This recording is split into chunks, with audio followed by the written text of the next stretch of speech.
स्वागत है बच्चों जीटी टाइम्स के चैनल पे, जहां आज हम पढ़ने जा रहे हैं standard second English 1.8 reading time. यानी कि ये लेसन में आपको रीडिंग करने के लिए बोला गया है।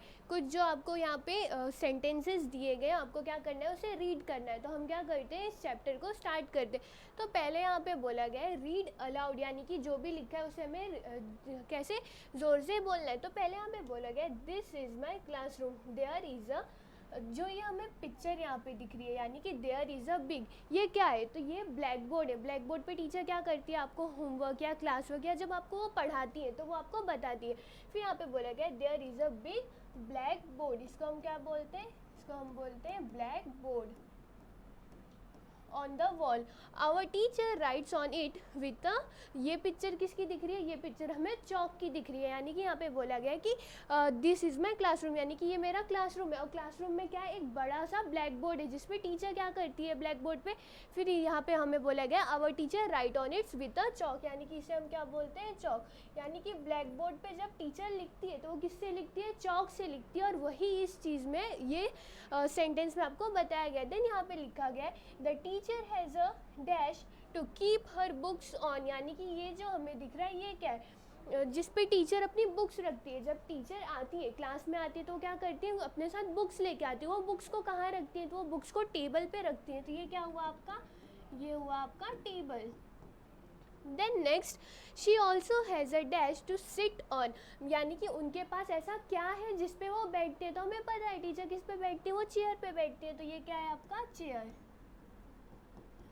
तो ये अगर हम वापस से इसको रीड करें तो क्या होगा, this is my classroom, there is a big black board on the wall, our teacher writes on it with a chalk, the teacher has a table to keep her books, she has also a chair to sit on. यानी कि इसका मतलब क्या हुआ कि ये इनका classroom है, इनके, और ये क्या कर रहे हैं, इनके क्लासरूम में क्या क्या है वो बता रहे। तो इनके क्लासरूम में क्या है, एक बड़ा सा ब्लैक बोर्ड है और टीचर उस पर किससे लिखती है, टीचर उस पर चौक से लिखती है। फिर टीचर अपने बुक्स को रखने के लिए क्या है, उनको बुक्स को रखने के लिए टेबल है। और फिर वो बैठती किस पे, तो वो बैठती है एक चेयर पे। फिर यहाँ पे बोला गया she is busy the whole day, यानी कि वो पूरे दिन क्या रहती है, बहुत ही ज़्यादा बिजी रहती है, यानी कि बहुत ज़्यादा काम में रहती है। हमें पता है टीचर पहले क्या करती है, पहले वो हमें पढ़ाती है, फिर हमें होमवर्क देती है, देन इसके बाद हमारी नोटबुक्स को चेक करती है। तो इसके लिए क्या, वो बहुत ही ज़्यादा बिजी रहती है, यानी कि उनके पास थोड़ा भी टाइम खुद के लिए नहीं रहता है।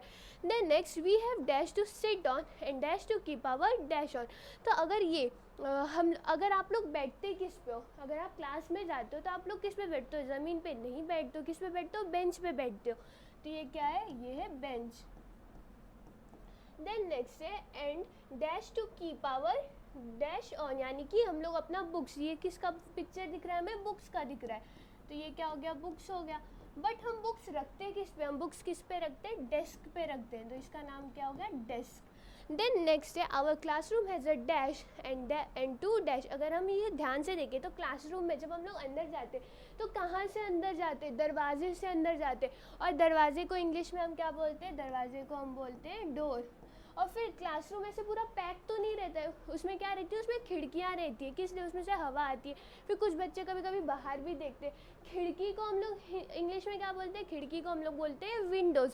तो यहाँ पे क्या है, हमें दो दिख रहे, तो हम यहाँ पे क्या लिखेंगे, and two windows.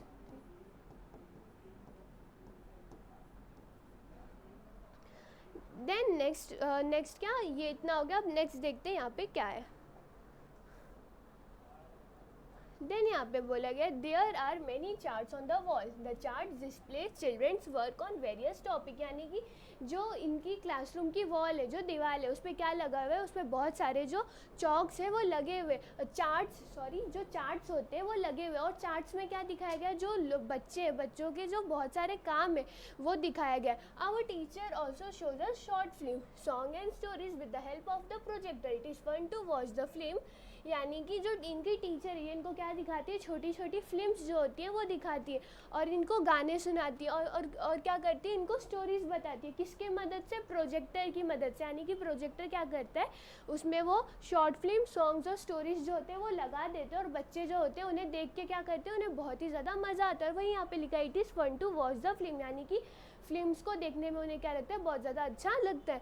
Then next यहाँ पे बोला गया there is a dash near the wall. अगर हम इसे देखें तो ये क्या ये क्या है, बुक शेल्फ है जिसमें टीचर क्या रख सकती है, बुक रख सकती है, तो इस पर हम क्या रख सकते हैं, book shelf. Then next we keep our material there, we keep our material there, there is a dash in the corner, यानी कि हम अपना मटेरियल जो भी सामान रहता है वो लोग हम किस में रखते हैं, बुक शेल्फ में रखते हैं। Then there is a dash in the corner, अगर हम इसे अच्छे से देखें तो ये हमें किसकी तरह दिख रहा है, ये हमें डस्टबिन की तरह दिख रहा है, तो इसको हम क्या लिख देंगे, डस्टबिन। और हम लोग डस्टबिन में क्या करते हैं, हम लोग डस्टबिन में कचरे को फेंकते हैं। देन नेक्स्ट लिखा गया we keep our classroom clean, यानी कि उन्होंने बोला कि वो कचरे डस्टबिन में फेंक के अपने क्लासरूम को क्या रखते हैं, बहुत ही ज़्यादा साफ रखते। तो ऐसे ही आपको भी क्या करना चाहिए, आपका क्लासरूम साफ़ रखना चाहिए, यानी कि अगर आप शार्पनर पेंसिल को शार्प कर रहे हो तो आपको क्या करना चाहिए, जो शार्पनर का कचरा उसको अपने बैग में नहीं, यहाँ वहाँ नहीं डालना चाहिए, कहाँ रखना चाहिए आपको, उसे डस्टबिन में डालना चाहिए। फिर जो भी आप कचरा निकल रहा है, बुक के पेपर्स जो भी आप निकाल रहे हो उसको कहाँ डालो, उसको आप डस्टबिन में डालोगे, उससे क्या होगा, आपका क्लासरूम अच्छा और साफ दिखता है। फिर यहाँ पे लिखा गया है draw pictures of the things in our classroom, यानी कि आपके क्लासरूम में जो जो चीज़ें उनकी आप पिक्चर्स बनाओ। क्लासरूम में बेंच होता है, ब्लैक बोर्ड होता है, फ़ैन होता है, बहुत सारी चीज़ें होती है, तो आपका क्लासरूम कैसा दिखता है, आप क्या करो, उसका पिक्चर यहाँ पे बना दो। देन नेक्स्ट बोला गया describe your classroom in 5 sentences with the words given below, यानी कि ये जो नीचे वर्ड्स दिए गए इनके मदद से आप अपने क्लासरूम को डिस्क्राइब करो। जैसे कि चौक है तो आप बता सकते हो कि आपके क्लासरूम में कैसे चौक यूज़ होते हैं, या आपकी मैम कलरफुल चॉक्स यूज़ करती हैं, सिर्फ वाइट चॉक्स यूज़ करती है। देन आपके क्लासरूम के टेबल्स कैसे अच्छे हैं कि नहीं, ये क्या करके आप अपने क्लासरूम को डिस्क्राइब कर सकते हो। फिर यहाँ पे आपको कुछ वर्ड्स दिए गए लुक एंड से, यानी कि आपको देखना है और फिर बोलना है। तो पहला वर्ड है बोर्ड, बोर्ड यानी क्या, जो ब्लैक बोर्ड होता है वो। देन नेक्स्ट है चौक, चौक जिससे मैम लिखती है ब्लैक बोर्ड पे, उसे हम क्या बोलेंगे, चौक, जिसका फोटो भी यहाँ पे दिया गया है। ये क्या है, ये चौक है। देन नेक्स्ट टेबल, टेबल जिस पे हम अपना सामान रखते हैं, मैम अपना सामान रखते हो, क्या टेबल होता है। चेयर, चेयर जिस पे बैठते हैं वो होता है। बेंचेस यानी कि जिस पे हम बैठते हैं उसे क्या बोलते हैं, हम बेंचेस बोलते हैं। नेक्स्ट डेस्क, डेस्क यानी कि कहाँ, जिस पे हम लोग अपनी नोटबुक को रख के क्या करते हैं, लिखते हैं। देन नेक्स्ट है बुक्स, बुक्स यानी कि क्या, किताब हो गई, बुक्स पे ही तो हम लिखते हैं, बुक्स से ही हमें पता चलता है क्या पढ़ना है क्या नहीं, और बुक्स हमारे लिए बहुत अच्छी होती है। देन डोर, डोर यानी कि क्या, दरवाज़ा। विंडोज़, विंडोज़ यानी कि क्या, खिड़की। कपबोर्ड यानी कि क्या, जो बोर्ड हो गया उसको बुक शेल्फ बोलो, कबोर्ड बोलो। एक ये यानी कि यहाँ पे जो है ये क्या है, आपका कबोर्ड है। देन नेक्स्ट क्या है, डस्टबिन, डस्टबिन में हम क्या करते हैं, कचरे को फेंकते हैं, यानी कि हमें कचरे यहाँ वहाँ नहीं फेंकने चाहिए, कहाँ फेंकना चाहिए, हमें डस्टबिन में फेंकना चाहिए। जो हमें यहाँ पे डस्टबिन दिखाई गई है सबके क्लासरूम में होती है, और हमें क्या करना चाहिए, जो भी कचरा है उसे डस्टबिन में फेंकना चाहिए। तो इसी की तरह हमने क्या किया, इस लेसन को भी देखा। होप आपको ये वीडियो समझी होगी। तब तक के लिए मिलते हैं नेक्स्ट वीडियो में। Thank you.